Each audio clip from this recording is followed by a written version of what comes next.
So today we will talk more about the Bitcoin market and we'll update you what's happening with the market. We haven't even seen a crash in Nasdaq or S&P, and with that, the Bitcoin prices will pull down.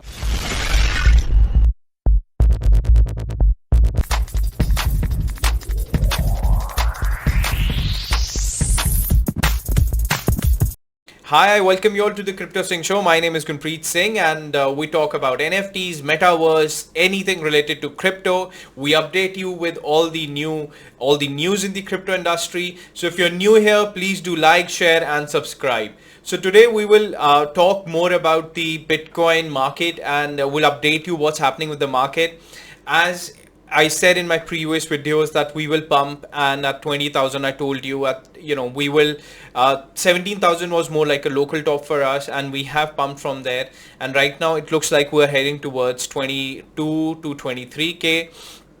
23k will be resistance, and then you have 25, you have 27 and 30, and I would think that we would go around 30,000, give and take. I think 25 to 27,000 more realistically, with the way the markets are looking, it seems like there would be more bullishness coming in around 27, 25,000, which would take us up to around 29,000, maybe not 30 exact, but somewhere around that. And then might have another crash down, because I've been telling you that markets, we haven't even seen a crash in Nasdaq or S&P, and with that, the Bitcoin prices will pull down.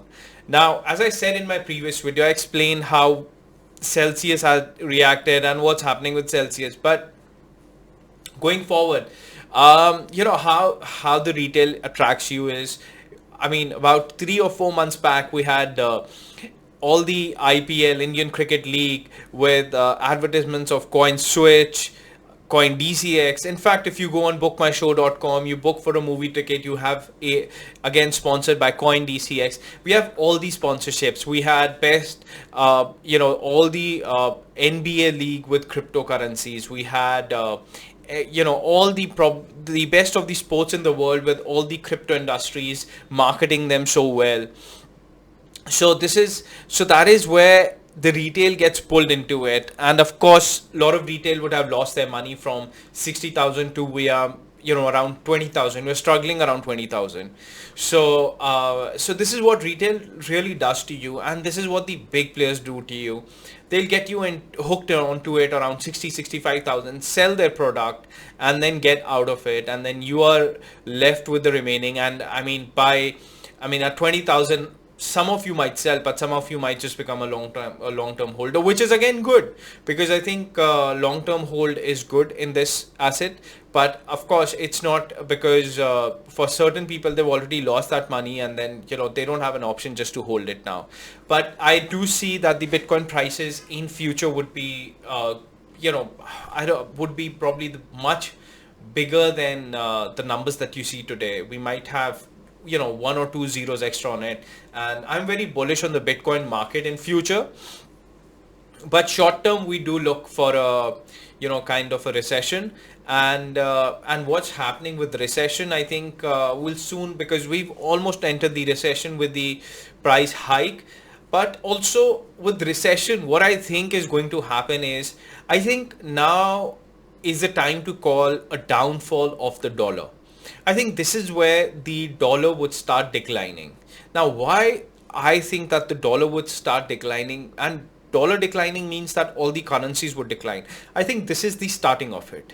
Now, that is how the Bitcoin came up. So Bitcoin came because after 2008 crisis, everyone wanted a kind of a money that was decentralized, not handled by any of the governments, or not intervened by any third party. So they got this method of payment system which was decentralized, and which was actually Bitcoin. So Bitcoin was actually a product after the recession or 2008 when the banks had collapsed, people lost all their money in the bank. Then people came up with Bitcoin, and this is how this payment system again generated, and everyone started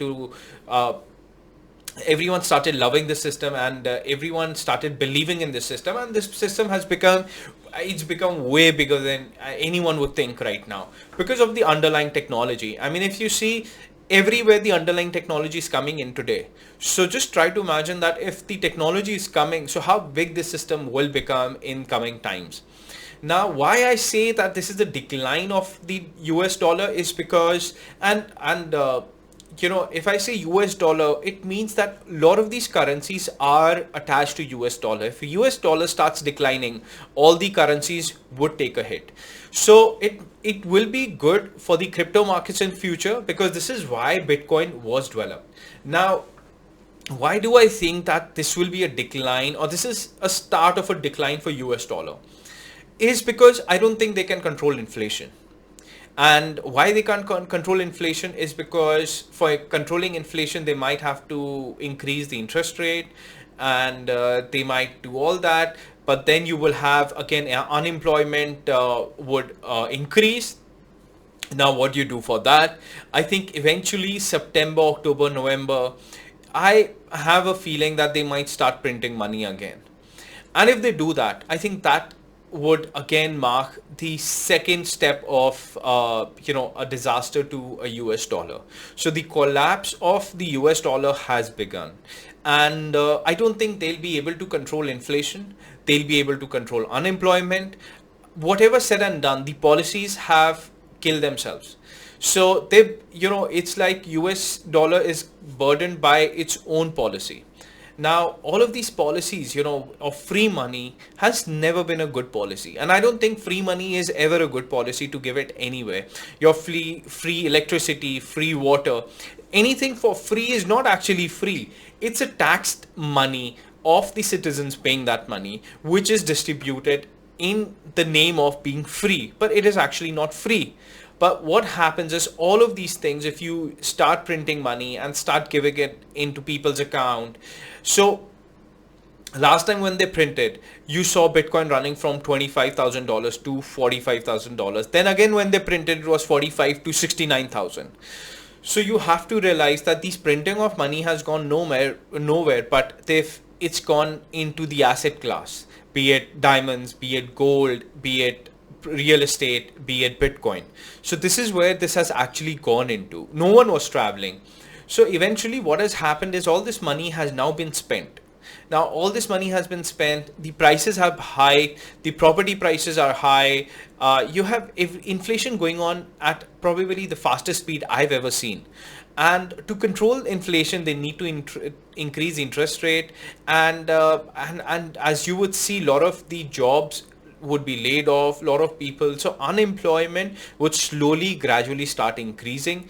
And how will they handle the unemployment? I mean, I don't even know how they would do that, but I definitely think that this might just be the start of a disaster for a US dollar. This might just be the starting of a collapse for dollar, and this would be the time for the cryptocurrencies to start and come on the mainstream now.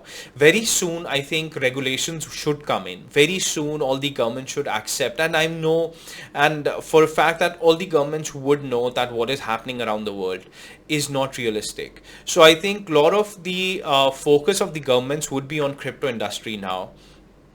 And these 6-8 months, we're in a bear market. I'm not denying to the fact. I mean, bear and bull market are the cycles of a market. But I'm not talking about the cycles here. What I'm talking about is a more realistic picture of what's happening in the world, or what's going to happen. Why is Bitcoin 30,000 when there was a time when it was just for $1? So what's the behind the scene kind of a thing? So I'm talking about what's the underlying technology, what's the underlying utility of this product that is being there in the world. Russia started accepting Bitcoin because of the sanctions after the US. So a lot of these changes have been taking place in the world.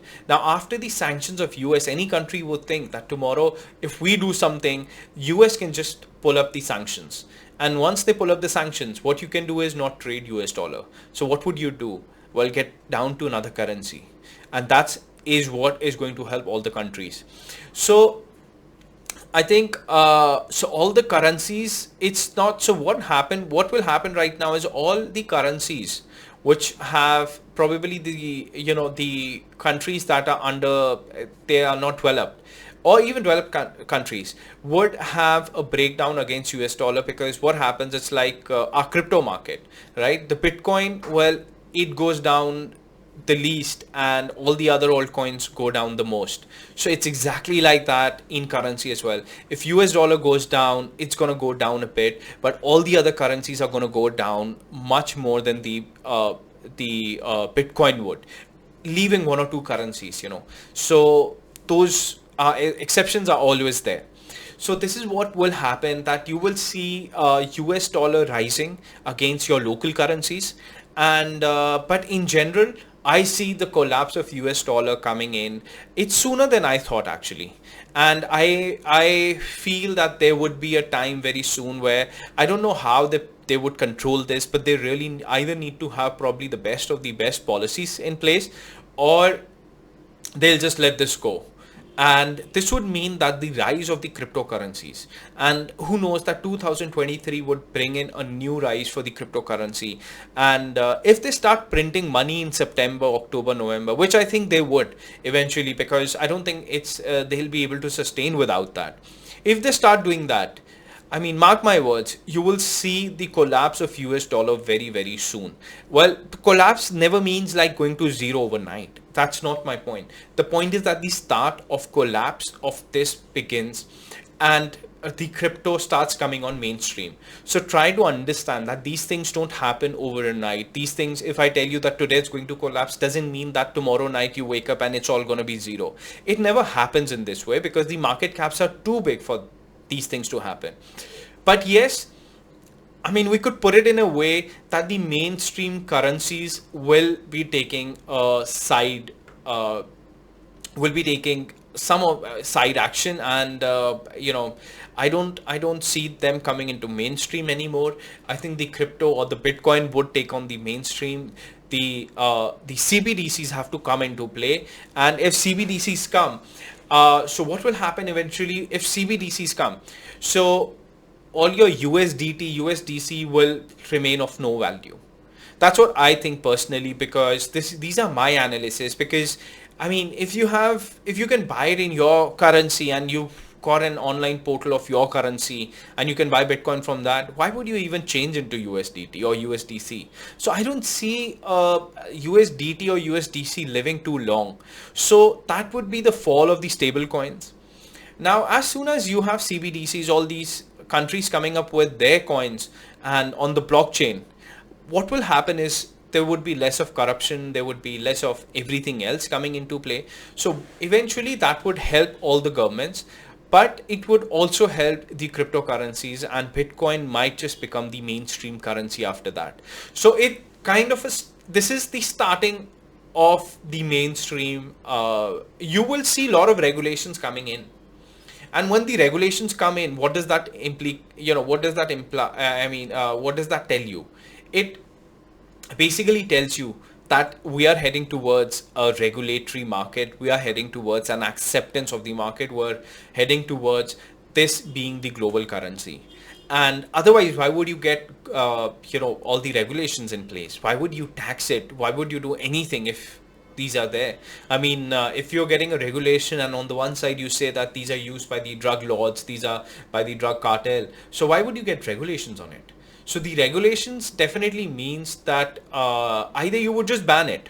Regulation does not mean banning it. Regulation means that you're regularizing it and saying that it's okay to use these things. Now, so this definitely, I believe that future is very bright for the crypto industry, and this inflation, recession, and market hike or anything, I think would eventually become something that the US won't be able to stop. And if you see all around your place, you have food crisis going on. Any product that you pick up, you have crisis going on. Now, this definitely means that we are heading towards something very different that none of us have seen. But as they say that each one of us will see one recession in our lifetime. Maybe this is the recession we see, but with this recession, there are going to be a lot of changes. And then US dollar goes down and cryptocurrencies will become mainstream. So this would be a start of it. Again, as I said, it does not happen overnight. I mean, if I'm saying it today, it's not that tomorrow morning you wake up and I mean, it's going to be Bitcoin all over. I mean, you're going to have Bitcoin all over the place. Your doodh walas, your chai walas, your anyone would just come and say, "Madam, we can transact in Bitcoin." Well, that's not going to happen overnight. It's going to take time for all these things to happen. It's going to eventually take years to happen. These things don't happen like that. But the starting point is now, is what I think, that September, October, they are gonna can start their money printers and they will have to create money for these economies to sustain. So eventually this is what is going to happen, and this is what are my analysis. And please do your own research. And I'm not a financial advisor, but I just do my own research and tell you that what I think about the market. Thank you so much for watching this show, and please do like, share and subscribe and comment below. Take care. Signing off, Gunpreet Singh from the Crypto Singh Show.